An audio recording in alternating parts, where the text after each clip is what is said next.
안녕하세요 여러분, 김겨울입니다. 저의 첫 번째 시집 Not Marriage Poetry를 쓸 거다. Not Marriage, Marriage가 아닙니다. 시집이 출간이 됐습니다. 시집을 간 건 아니고요. 시집이 출간이 됐습니다. 그래서 방금 막 도착한 제 시집을 구경을 한번 해보려고 합니다. 일단 저의 시집은 시간의 흐름에서 나오는 요 시인선이 있어요.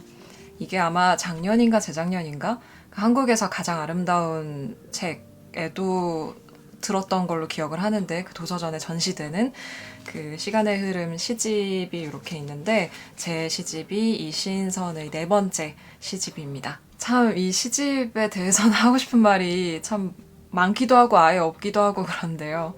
예전에 썼던 시들도 좀 있고, 이제 시집 집필을 본격적으로 하면서 쓰게 된 시들도 있고 해서 쭉 이렇게 29편 이렇게 모으고 빼고 하다 보니까 29편 정도가 정리가 됐고. 자, 그러면 실물 한번 구경 한번 해볼까요? 자, 여기 퀵으로 지금 막 방금 받았는데, 두둥 짠. 네, 저의 첫 시집 우하들이라는 시집입니다. 와, 진짜 실물 예쁘다 이거. 내용은 우하들이에요. 직접 보세요. 뒤에 들어가 있는 이 표사의 글은 앞에 있는 시인의 말의 일부분인데요. 그래서 펼쳐보면 이렇게 저자 소개 있고요. 그리고 제목, 이렇게 제목 페이지 있고, 이제 시인의 말. 시인의 말을 살짝 읽어드리면, 모든 지점으로 향하는 장력은 자기 확인의 또 다른 이름이다. 모든 곳에 존재하려고 하는 사람은 아무데도 존재할 수 없게 된다. 혹은 아무데도 존재하길 원하지 않는 사람이 모든 곳으로 끌려가려 한다. 그러나 실은 하나의 점일 뿐이다. 점에는 부피도 길이도 무게도 없으므로 오로지 허공의 모든 곳에 자신이 있다는 사실을 믿기만 하면 된다. 허공에 고향을 지을 수 있다. 정말로 그렇다. 라고 썼습니다. 네. 시인의 말을 지나면 차례가 있고요. 차례에 보시면 연작시가 있어요. 이제 무한히 12갈래로 갈라지는 길의 첫 번째, 두 번째, 그리고 세 번째 시가 처음, 중간, 끝에 이렇게 들어가 있고요. 나머지 시들이 이렇게 쭉 배열이 되어 있고요.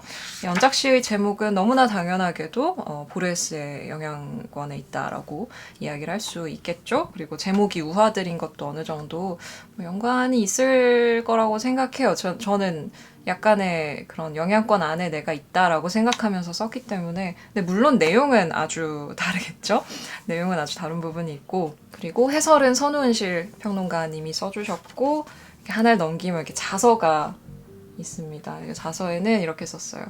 신에서 인간으로, 인간에서 동물로 가는 길은 하강이 아니다. 라는 자서를 하나 썼는데, 이거를 쓴 이유는 이 시집을 이제 처음부터 끝까지 순서대로 쭉 읽어보시면, 아, 이래서 이런 얘기를 썼구나 라는 걸 좀 이해하실 수 있을 거라고 생각합니다. 네, 굉장히 쑥스럽네요. 그래서 이 자서를 지나면 이제 본격적으로 시집이 시작이 되고요. 제가 이 아프이 시리즈에 누를 끼치지 않았으면 좋겠는데요. 네. 시집을 제가 내게 될 줄은 몰랐어요. 이게 그러니까 시를 쓰고는 있었는데, 제가 이제 여기저기 인터뷰나 라디오 방송 때 살짝 얘기를 했었는데, 그러니까 저는 제가 시를 쓰고 있다는 자의식 없이 시를 썼었기 때문에 그렇게 썼던 시들, 예전에 썼던 시들이 그냥 저에게는 그냥 뭐랄까요, 시라기보다는 그냥 제가 쓴 짧은 글들이었거든요. 그래서 제가 예전에 한국일보 신춘문예 2019년 신춘문예에 최종심을 간 적이 있는데, 제가 그때 좀 얼떨떨했던 게, 저는 제가 쓴 짧은 글들이 제 컴퓨터에 뭐라고 저장이 되어 있었냐면은 short writings라는 폴더에 저장이 되어 있었어요. 그러니까 그게 시 폴더도 아니었고, 무슨 내가 시를 쓰고 있다고 생각하지도 않았고, 진짜 말 그대로 짧은 글 폴더였거든요. 저는 폴더 제목을 보통 영어로 해놓는 편이라 그냥 short writings라고 해놓은 폴더에 저장되어 있는 글들이었거든요. 근데 그것 중에 좀 마음에 드는 거를 10편을 해가지고 그냥 한번 보내본 건데, 왜냐하면 그 시라는 것에 대한 어떤 의식 없이 그냥 썼던 글인데 이게 뭔지를 모르겠는 거예요. 이게 좀 자리를 찾아주고 싶은 생각에 혹시 이런 것도 시라고 하나? 이런 것도 시라고 부르나? 이러면서 이제 내가 뭐 무슨 짧은 글을 썼는데 잘 모르겠는 거예요. 혹시나 하는 마음에 이제 그때 한번 처음으로 보내봤던 건데 그 얼떨결에 덜컥 심사평을 받아가지고 최종심에 올라가지고 최종심이 3명을 뽑잖아요. 그 중에 한 분은 등단을 하시고 이제 나머지 2명이 된 건데 너무 이제 기분이 이상했죠. 그때 서효인 시인님이 심사위원장이었던 것 같은데 그래서 그 경험이 굉장히 요상하게 남아있어서 사실은 그러고 나서는 그 이후로도 시를 쓴다는 생각이 별로 없었거든요. 이게 시를 쓰고 있다라는 자의식이 없는 상태가 저에게는 제일 편안해서 그래서 그냥 뭐 이렇게 뭐 생각나면은 조금씩 쓰고 이렇게 그냥 시면 어떡하 아니면 어때 뭐 이러고 있다가 이제 이 시간의 흐름에서 시집을 내자고 하셔서 약간 굉장히 두려웠거든요. 이게 시집이요? 뭐 이렇게 돼가지고 제가 시집을 이렇게 돼가지고 굉장히 고민이 많이 됐었는데 그래서 이 시집을 쓰면서는 저에게 하나의 원칙이 있었어요.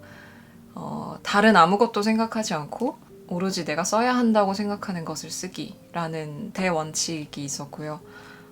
그 원칙 아래에 썼기 때문에 다른 사람에게 어떻게 읽힐지는 잘 모르겠습니다.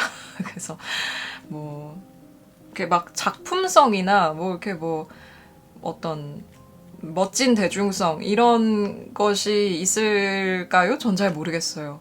그런 것에 대한 전망이 전혀 없이 썼고 시집이 나온 지금도 그런 전망이 전혀 없습니다. 그냥 잘 읽어주시면 감사한 거고 좀 철학적인 부분도 있고 약간 종교적이거나 신화적인 부분도 있는 시집입니다.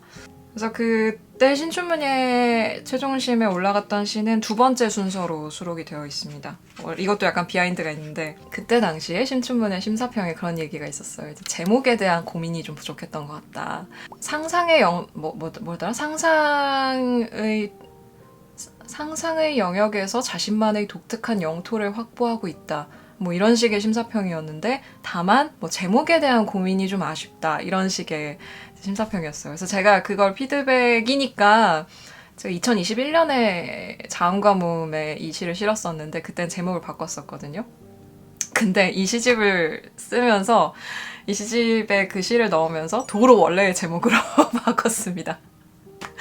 좀 그래야 할 것 같았어요. 이제 시 전체를 구성하면서 원래 시의 제목이 맞는 것 같다라는 생각이 저에게는 좀 강하게 들었고 그래서 원래 제가 그 신춘문예에 냈던 그 오리지널 제목으로 다시 들어가게 됐어요. 그래서 그 시는 이제 2번째 순서로 이 시집에 들어가 있습니다. 자, 그래서 네, 시집 Not Marriage 나왔고요. 시집 가는 거 아니고 시집을 냈습니다. 네, 시집 나왔고요.